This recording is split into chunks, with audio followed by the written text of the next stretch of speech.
रुपये गिर रहे ये हम न्यूज में सुनते हैं, बट रुपये गिरता क्यों है और रुपये का गिरना आपके पोर्टफोलियो मार्केट पे क्या इम्पैक्ट डालता है ये समझेंगे इस वीडियो में। अब हमें ये तो मालूम है कि डॉलर ग्लोबल करेंसी है, और एक बात समझ लो कि रुपये और डॉलर का रिश्ता सीसो झूले जैसा है, एक ऊपर जाएगा तो दूसरा नीचे आएगा। बट ऐसा क्यों? क्योंकि फॉर एग्जाम्पल अगर $1 की रुपये में कीमत है 90 रुपीज़, अब आपको $1 की चीज़ खरीदने के लिए 90 रुपीज़ देने पड़ेंगे। डॉलर मार्केट में और स्ट्रांग हो रहा है, आगे वीडियो में समझेंगे कि डॉलर क्यों स्ट्रांग होता है, बट अभी के लिए किसी रीज़न की वजह से डॉलर स्ट्रांग हो रहा है।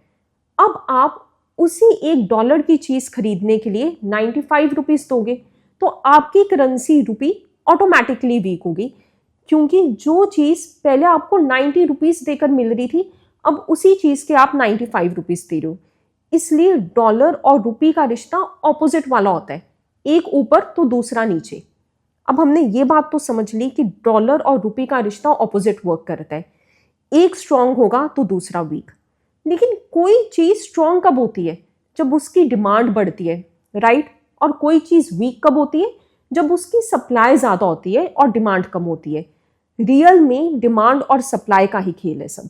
अब यूएस डॉलर की डिमांड किन वजह से बढ़ती है जिससे रुपये ऑटोमेटिकली वीक होने लगता है, ये समझते हैं। सबसे इंपॉर्टेंट चीज़, इंडिया जिस हिसाब से इंपोर्ट करती है, मतलब चीज़ें खरीदती है दूसरे देशों से, उस हिसाब से एक्सपोर्ट नहीं करती, चीज़ें बेचती नहीं है। और ट्रेड अक्सर किस में होता है? ग्लोबल करेंसी डॉलर में। यही सबसे बड़ी बात है कि ट्रेड डॉलर में होता है, जिसका बहुत फ़ायदा यूएस उठाता है। किसी दूसरी वीडियो में बताऊंगी कि डॉलर ग्लोबल करेंसी होने का यूएस को क्या बेनिफिट होता है और अब क्यों कंट्रीज सिर्फ डॉलर करेंसी पे डिपेंड नहीं रहना चाहती। अब जब डॉलर में ही ज़्यादातर ट्रेड होता है, तो जब इंडिया चीज़ें लेती है दूसरे देश से तो उसको पहले अपना रुपये एक्सचेंज करवा के डॉलर लेना पड़ता है। जैसे आप किसी फॉरेन कंट्री में गए, आप भी तो अपना रुपये एक्सचेंज करवाओगे, सेम वैसे ही। दूसरी तरफ इंडिया एक्सपोर्ट उस लेवल का नहीं करता जिस हिसाब का इंपोर्ट करता है, तो इंडिया के पास डॉलर का इनफ्लो कम होता है। इस कम इनफ्लो की वजह से उसको अपना ज़्यादा रुपये देना पड़ता है, जिसको वो एक्सचेंज करवा के डॉलर लेता है। अब मार्केट में रुपये का सप्लाई बढ़ गया तो रुपये वीक हो गया, क्योंकि जिसकी सप्लाई ज़्यादा होती है उसकी वैल्यू कम हो जाती है और जिसकी डिमांड ज़्यादा होती है उसकी वैल्यू अप हो जाती है, तो डॉलर की डिमांड बढ़ गई, इसलिए डॉलर अपने आप स्ट्रांग हो गया।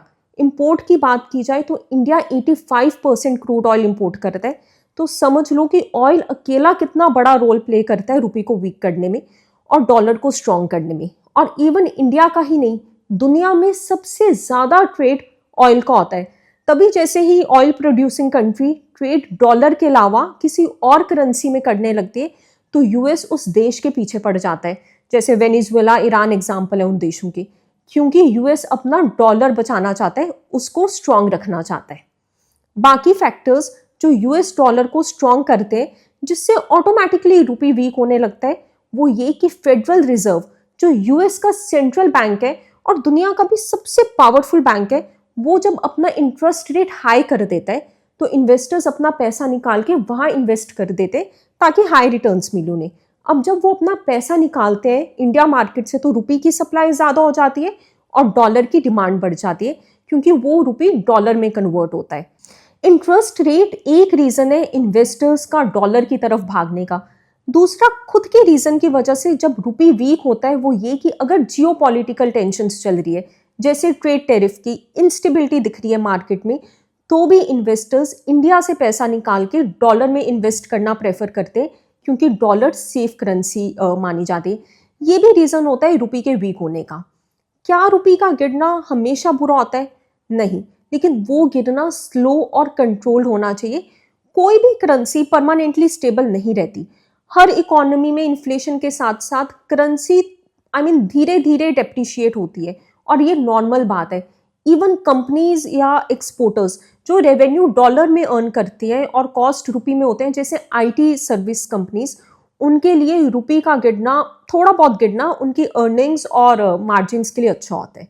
बुरा कब होता है? जब सडन गिर जाए रुपये, कंटिन्यूसली गिर रहा हो, जब फॉरेन इन्वेस्टर्स कंटिन्यूसली अपना पैसा निकालते हैं मार्केट से जियोपॉलिटिकल टेंशन्स की वजह से, जैसे ट्रेड टैरिफ, या उनको कंट्री की ग्रोथ और मार्केट स्टेबल नहीं लग रही, या जब बहुत ज़्यादा इंपोर्ट हो रहा है और कंट्री उस हिसाब का एक्सपोर्ट नहीं करी, ये कुछ बहुत बड़े रीजंस होते हैं रुपी के एकदम गिरने के।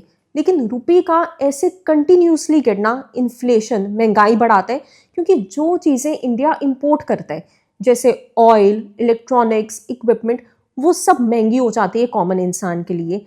मार्केट गिरने लगती है, लोगों को अपने पोर्टफोलियो में लॉस नज़र आने लगता है। इसलिए रुपी का गिरना इकोनॉमी के लिए तो बुरा होता ही है, बट इंडिविजुअल लेवल पे भी लोग इसका नेगेटिव इम्पैक्ट दिखते हैं। इसलिए रुपी जब बहुत ज़्यादा गिरने लगता है तो उसको बचाने के लिए RBI, reserve bank of India आ जाता है पिक्चर में। वो अपना फॉरेक्स रिजर्व से डॉलर सेल करके रुपी को सपोर्ट देता है। वही सप्लाई डिमांड का लॉजिक, यहाँ पे आरबीआई डॉलर का सप्लाई ज़्यादा करता है डॉलर सेल करके, लेकिन आरबीआई ये लिमिटेड लेवल पर ही कर सकता है क्योंकि ये फॉरेक्स रिजर्व्स सेफ्टी बफर होते हैं इकोनॉमी के लिए। आई होप नेक्स्ट टाइम जब आप सुनो कि रुपी गिर रहा है, आपको समझ आए कि रुपी क्यों गिर रहा है, कौन बचाता है और उसका इम्पैक्ट आपकी लाइफ और पोर्टफोलियो पे क्या होता है। That's it for this video. This is Anisha Soni. Thank you for watching.